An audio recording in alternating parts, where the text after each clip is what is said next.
샬롬. 사랑하는 형제 자매 여러분, 그동안 평안하셨습니까? 김영수 목사입니다. 최근에 부산에서 모 대형교회 담임 목사가 부교육자들에게 심한 욕설을 하여 큰 파문이 일어나서 결국 심호하던 교회를 사임하는 불행한 일이 있었습니다. 이 외에도 가끔 교회에서 성추문이나 재정 문제가 발생하여 매스컴을 타고 방송되어 하나님의 영광을 실추시키는 것은 물론 기독교에 대하여 국민들에게 나쁜 이미지를 주는 일들이 있어서 신실하게 하나님 말씀대로 실천하며 신앙생활하는 성도들에게 매우 큰 안타까움을 주는 일이 있습니다. 왜 한두 번도 아니고 잊혀질만 하면 교회에서 불미스러운 일이 발생할까요? 여러 요인들이 있겠지만 성결하지 못하기 때문입니다.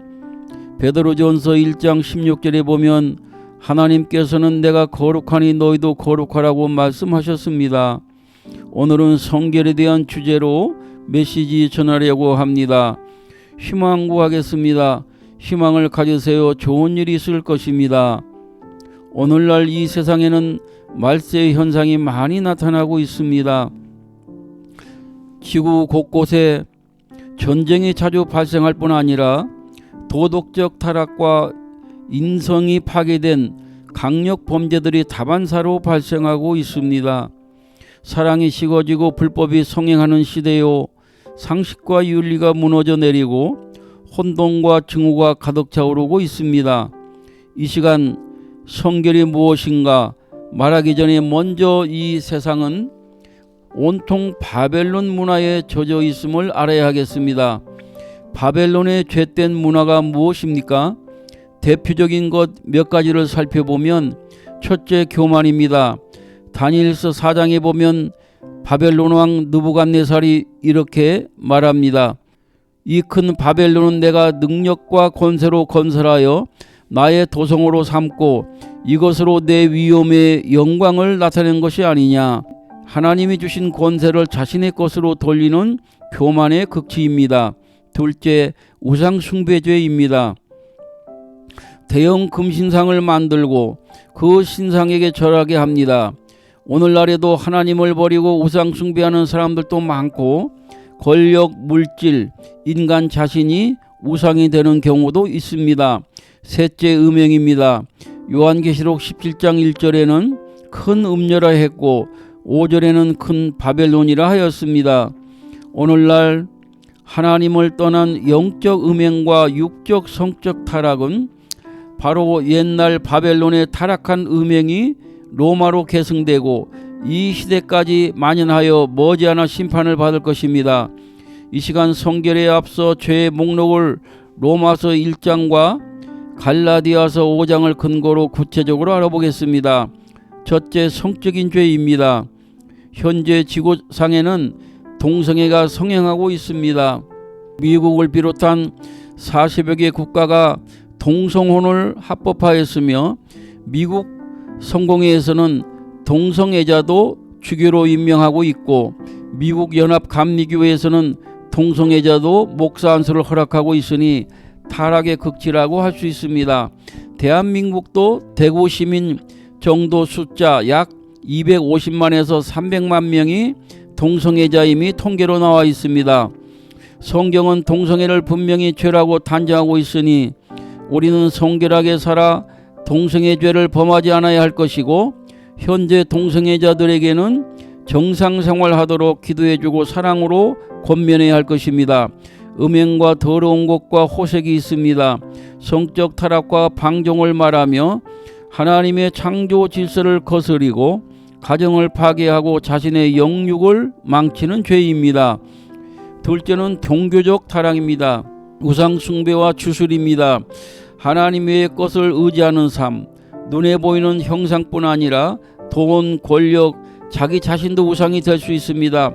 골로새서 3장 5절 읽어봅니다. 그러므로 땅에 있는 지체를 줄이라. 곧 음란과 부정과 사욕과 악한 정욕과 탐심이니 탐심은 우상 숭배니라.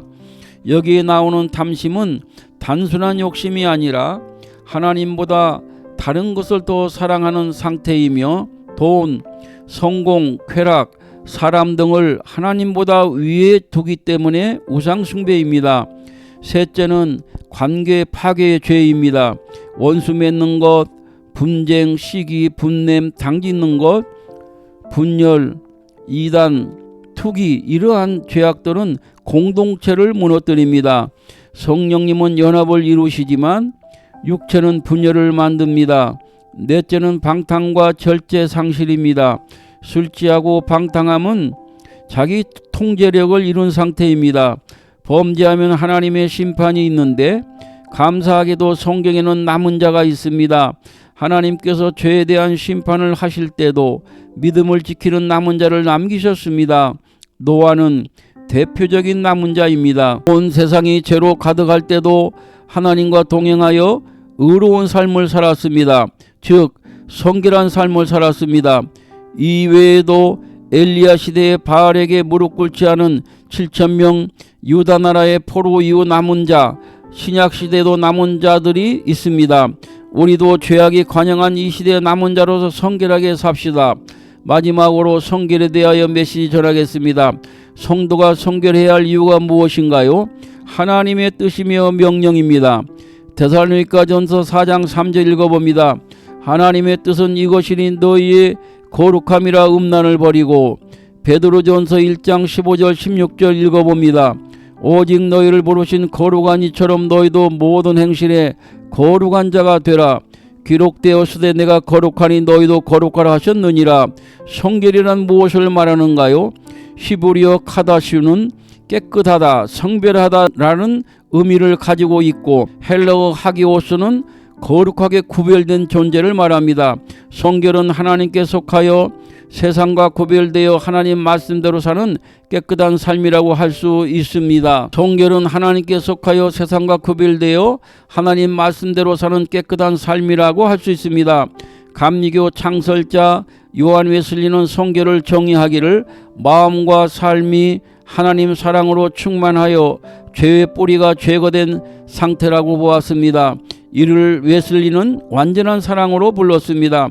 이명직 목사님은 성결을 어느 순간 성령으로 죄의 뿌리가 제거되는 사건이라고 보았고, 김웅주 목사님은 아담으로부터 내려오는 죄성에서 구속함을 받는 일과 인간의 정과 욕심을 십자가에 못 박는 일이라고 정의하였습니다.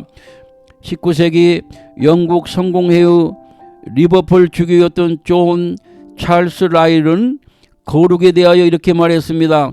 거룩은 하나님과 한마음이 되는 습관이다. 이것은 하나님의 의지와 하나가 되는 것을 뜻하는데 하나님이 싫어하시는 것은 싫어하고 하나님이 사랑하시는 것은 사랑한다. 그렇습니다. 우리가 참된 하나님의 자녀라면 하나님이 사랑하시고 기뻐하시는 일은 행하고 하나님이 싫어하시는 것은 하지 말아야 합니다. 이제 성결한 성도의 특징 몇 가지를 알아보려고 합니다. 첫째, 하나님 사랑이 중심이 됩니다. 마음에서 하나님을 사랑하게 됩니다.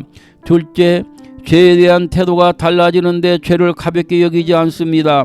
죄를 짓지 말아야지가 아니라 죄를 미워하는 마음이 생깁니다. 셋째, 이웃사랑이 실제로 나타납니다. 용서와 섬김, 희생이 자연스럽게 나옵니다. 넷째, 이중성이 아닙니다. 즉 겉과 속이 다르지 않게 되어 신앙과 생활이 분리되지 않고 행하여 성령의 열매, 빛의 열매를 맺게 됩니다. 다섯째, 용서해 줍니다. 예수님께서는 성도들이 성도의 삶을 살 것을 교훈하셨습니다. 용서의 한계는 랍비들과 같이 3번이 아니며 베드로처럼 7번도 아니고 70번씩 7번이라도 관용하기를 원하셨고, 이 말씀은 성도들의 용서에는 제한이 없다는 상징적 표현이었습니다. 여섯째, 겸손입니다. 겸손은 자기 자신의 죄에 대한 자각에서 비롯됩니다. 겸손은 남을 자기보다 높이 보고 자신을 낮고 작게 여기는 것이라고 할 수 있고, 또한 자기의 높은 가치를 알면서도 자기만 못한 자들을 예수님의 사랑으로 섬기는 것을 겸손히 할 수 있습니다. 일곱째, 성결이는 전도합니다. 예수님도 전도하셨고 사도들도 전도하였습니다. 어떤 목사님은 성결하게 살기 위해 전도한다고 하였습니다. 여덟째, 성결이는 언어도 은혜롭고 품위 있게 합니다. 예수님의 보혈로 죄 씻음 받고 성령님의 역사로 성결하게 된 성도는 은혜로운 언어를 사용해야 합니다. 성결인의 언어는 단물을 내는 샘물과 같아야 합니다. 사랑의 말을 해야 합니다. 타인을 괴롭히는 말, 칼로 찌름같이 함부로 하는 말, 더러운 말, 악독과 분내는 말, 비방하는 말을 하지 말아야 합니다. 에베소서 4장 31절과 5장 3절을 읽어봅니다. 너희는 모든 악독과 노함과 분냄과 떠드는 것과 비방하는 것을 모든 악의와 함께 버리고 음행과 온갖 더러운 것과 탐욕은 너희 중에서 그 이름조차도 부르지 말라. 이는 성도에게 마땅한 바니라. 출애굽기 28장 36절에 보면 대제사장이 머리에 쓰는 관 위에 여호와께 성결이라는 금패를 붙이게 되어 있습니다. 하나님 앞에 성결이란 무엇일까요? 첫째, 죄악과 분리되는 것입니다. 둘째, 하나님의 소유가 되기 위하여 자신을 바치는 것입니다. 셋째, 세상에서 오염된 죄의 먼지를 항상 깨끗하게 씻는 것을 가리킵니다. 끊임없는 회개를 해야 합니다. 성결의 은혜는 강한 성령님의 역사로 순간에 체험할 수도 있고 점진적 성화의 과정도 있습니다. 예수님의 신부인 성도는 죄와 상관없이 거룩한 생활하여 예수님을 만나기를 고대하며 살아야 할 것입니다. 라일은 거룩은 반드시 삶으로 나타나야 한다고 강하게 강조했다고 합니다. 우리도 영혼의 거룩성은 유지하되 성결인으로서 열매 맺는 신앙생활을 합시다. 데살로니가 전서 5장 23절 읽고 메시지 마칩니다.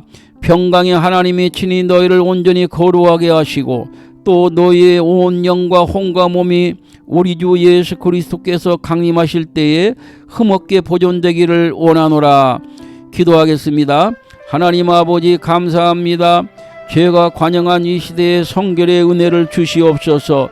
저희 힘으로는 불가능하오니 거룩하신 성령님의 강하신 역사로 성결하게 하옵시고 이 세상 사는 동안 성결을 통한 행함을 하여 열매 맺게 하옵소서. 예수님의 존귀하신 이름으로 기도드렸습니다. 아멘.